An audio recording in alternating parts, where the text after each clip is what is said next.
सुनीता की 2 साल पहले नौकरी लगती है और सुनीता बहुत ज्यादा खर्चे करती है। कभी शॉपिंग, कभी बाहर खाना, हर महीने एक वेकेशन पे जाना। इस प्रकार के इसके काफी ज्यादा एक्सपेंसेस होने लगते हैं। इसी पे जो इनके पार्टनर होते हैं, इनकी हाल फिलहाल में ही शादी हुई रहती है, वो काफी ज्यादा परेशान रहते हैं।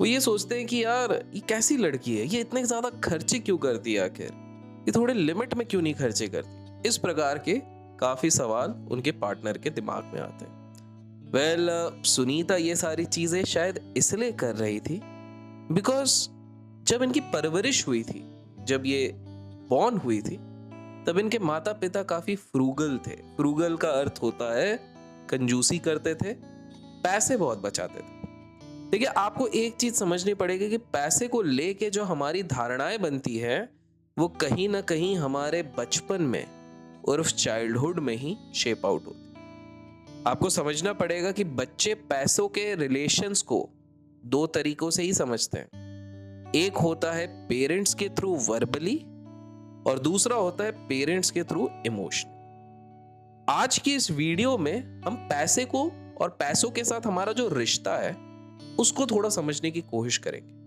थोड़ा हट के प्रयास है, तो पसंद आए तो अपना प्रेम जरूर बरसाइएगा। लेकिन अगर आप एक यंगस्टर हैं, या फिर आप ने जस्ट अभी अभी शादी करी है, या आप एक पेरेंट हैं, तो ये जो वीडियो होगा ना, ये आप लोगों के लिए बेहद इंपॉर्टेंट होगा। तो चंद समय बिताइए और इस वीडियो को एंड तक जरूर देखिए।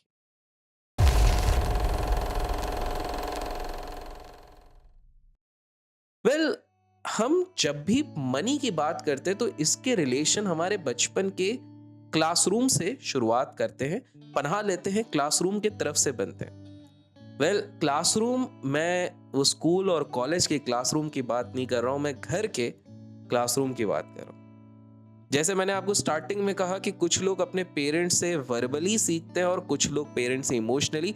उसका अर्थ ये होता है कि हम जो हमारे एनवायरनमेंट में चीजें देखते हैं उसको जल्दी पिकअप करते हैं। एक सिंपल सा एग्जाम्पल होता है, एक बच्चा जाता है अपने माता पिता के साथ कपड़े लेने। उसके माता पिता कहते हैं कि भैया जो लेफ्ट साइड में कपड़े हैं वहीं से कपड़े उठाना, राइट साइड में तुम कपड़े मत उठाना। वो बच्चा तर्क नहीं करता, सवाल नहीं करता, वो लेफ्ट साइड से, ऑप्शंस थोड़े कम तो होते हैं लेकिन वहीं से कपड़े उठाता है और राइट साइड को अवॉइड करता है।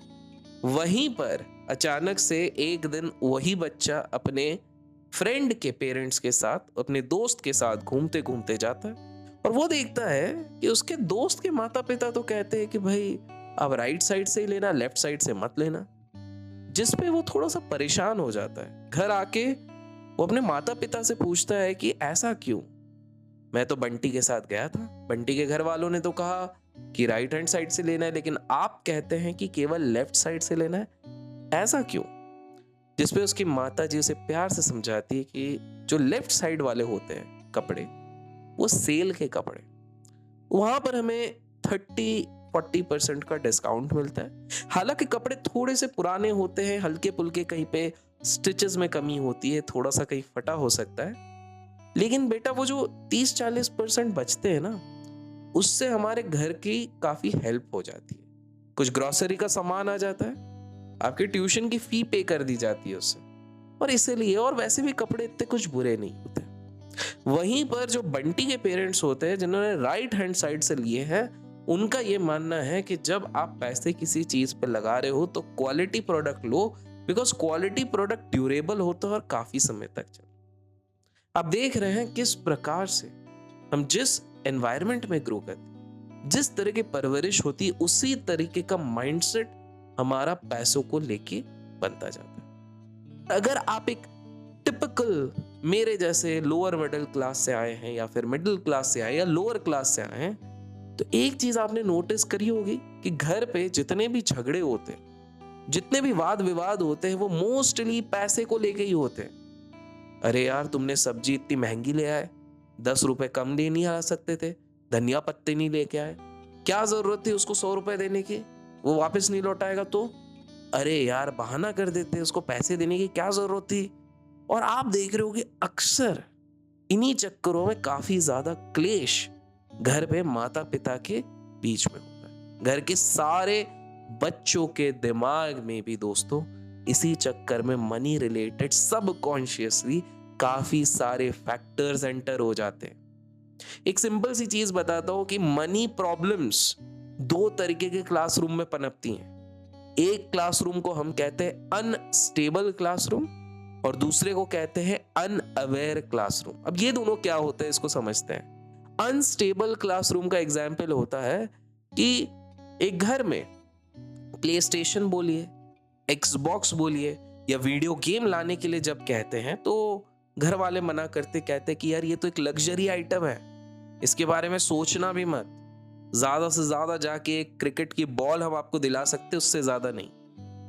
इन केसेस में यूजुअली सिचुएशन कंट्रोल करती है पूरे माइंडसेट को। इस सिचुएशन में घर वाले ना सेविंग्स के बारे में डिस्कस करते हैं, ना इन्वेस्टमेंट्स के बारे में डिस्कस करते हैं, म्यूचुअल फंड्स और इक्विटी मार्केट तो दूर की बात है दोस्तों। ये बच्चों के दिमाग में एक बहुत बड़ा डर पैदा करके रखता है और ये ऐसी चीजें प्रमोट करता है जिसके कारण हम केवल और केवल जल्दी नौकरी चाहिए, सेविंग करनी है, किसी तरह से बढ़ सके। और 30-35 साल की उम्र में जब हम रूबरू होते हैं रियल लाइफ सिनेरियो से, तब हमें समझ में आता है कि यार इन्वेस्ट करना भी जरूरी है, म्यूचुअल फंड भी जरूरी है। और दूसरी कैटेगरी ऑफ क्लासरूम होता है अनअवेयर क्लासरूम। ये वो क्लासरूम होता है जहां बच्चों को कुछ सोचने की जरूरत ही नहीं पड़ती है। They never ever have to think about money. उनके पेरेंट्स, उनके माता पिता उनको काफी कंफर्टेबल रखते हैं और ये दो रीजंस के कारण होता है। पहला तो ऑब्वियस रीजन है, अगर आपके घर वालों के पास बहुत पैसा हो, रिच पेरेंट्स हैं, तो वो तो कभी आपको पता चलने भी नहीं देंगे।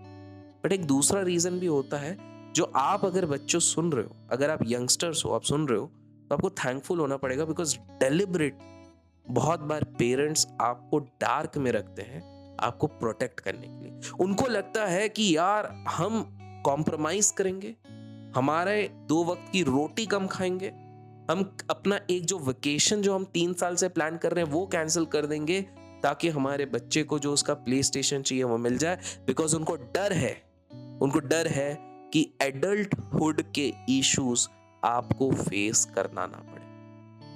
लेकिन पता है इन सारी चीजों में वो जाने अनजाने में आपके मनी माइंडसेट को हिला दें। तो अगर आप वीडियो में अभी तक बने हैं तो मैं अब आपको सॉल्यूशंस देना चाहूंगा जिससे कि आप अपने मनी माइंडसेट को बना सकते हैं, अपने बच्चों के अंदर मनी माइंडसेट डाल सकते हैं। और ये जो एक बहुत बड़ा लूप चला है ना, वो क्यों चला और उससे कैसे निकल सकते हैं वो मैं बताने की कोशिश करूंगा। देखो, बचपन जैसा गया उसको कोसने का कोई फायदा नहीं। मैंने अक्सर देखा है, काफी सारे लोग बोलते हैं यार हमारे बचपन में नहीं था।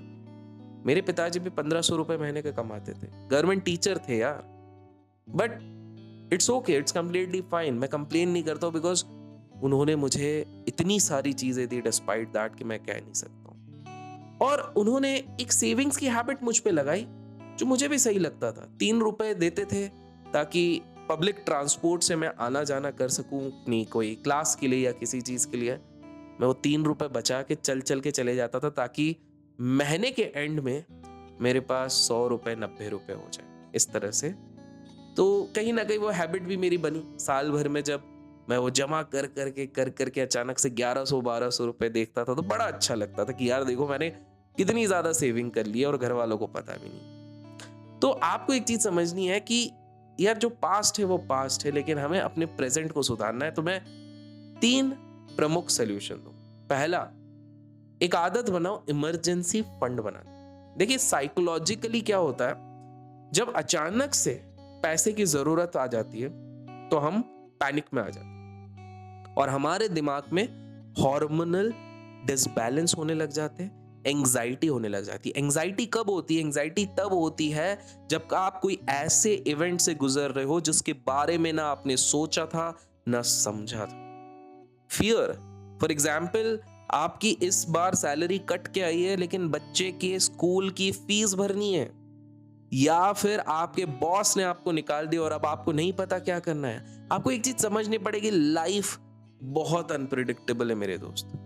तो सबसे पहली चीज, मैं आपको नहीं कह रहा हूं करोड़ों का आपको इमरजेंसी फंड बनाना है, लेकिन एटलीस्ट 60,000 रुपीज का टू स्टार्ट ऑफ विद, जिसके पास कुछ नहीं है, 60,000 रुपीज का आपको इमरजेंसी फंड बनाना है।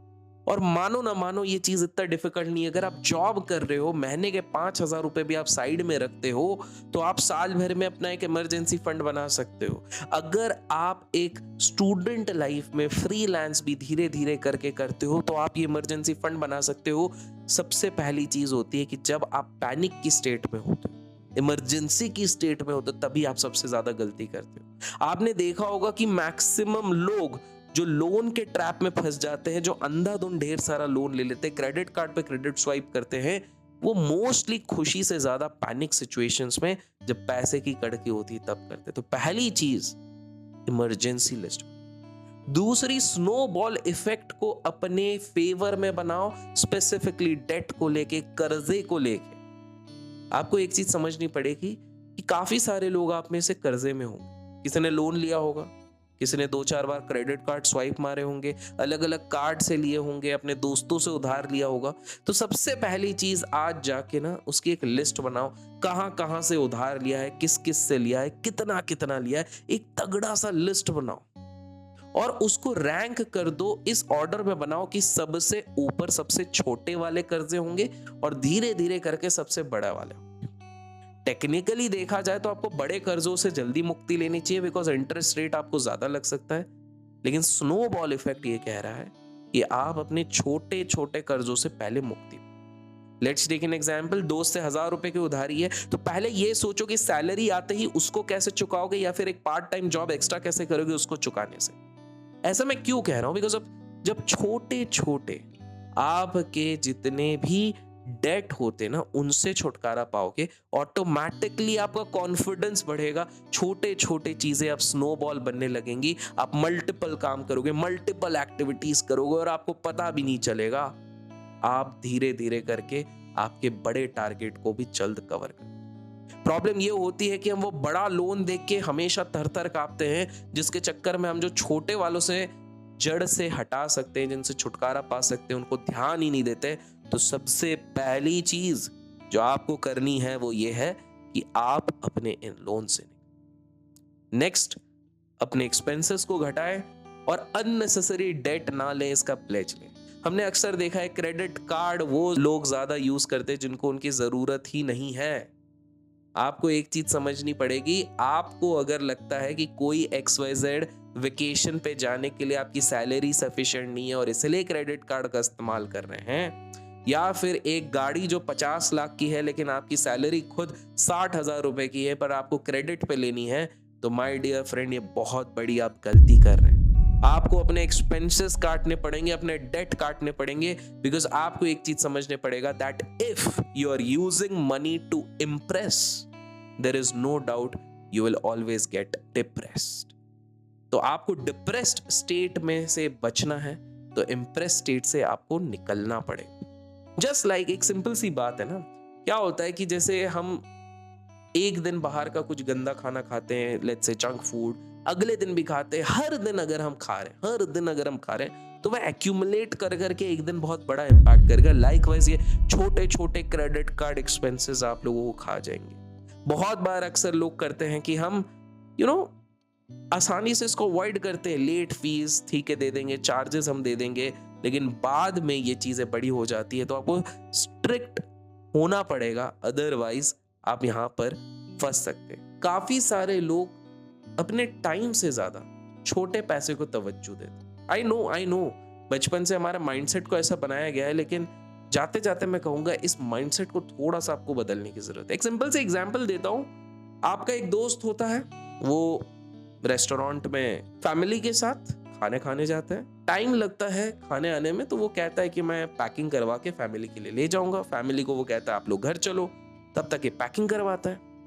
पैकिंग करवा के जब वो घर सामान लेके आता है, तब उसको पता लगता है कि यार लिस्ट में तो टोटल 8 सामान थे, लेकिन यहाँ पर तो केवल 6 सामान है, 2 सामान मिसिंग है। वो 2 सामान का कॉस्ट है करीब 50 रुपए। अब वो बंदा बिना सोचे समझे फैमिली को बोलता है कि आप लोग सब साथ में खाओ, मैं 5-10 मिनट में आता हूँ। वो अपनी गाड़ी निकालता है, उसको पता भी नहीं चलता, वो उस जगह तक जाने के लिए 30 रुपए का पेट्रोल उड़ाता है। वहां पर जाके झगड़ा करता है, अपने माइंड को ऑफ करता है, चिल्ला चोट करके जैसे तैसे करके 50 रुपए का रिफंड लेके आता है।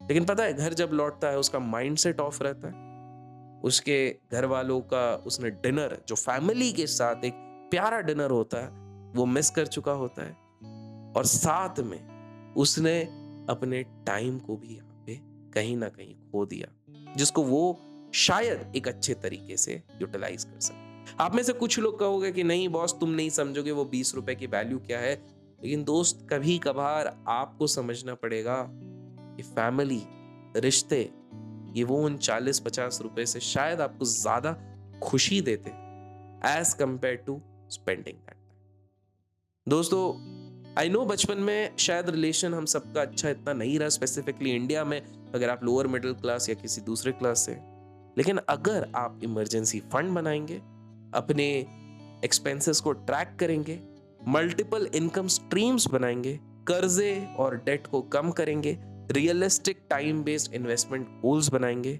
तो अभी भी देर नहीं है, आपके आगे का फ्यूचर बहुत सुनहरा। सो मेक श्योर ये मनी रूल्स फॉलो करें। पसंद आया वीडियो तो लाइक जरूर करें।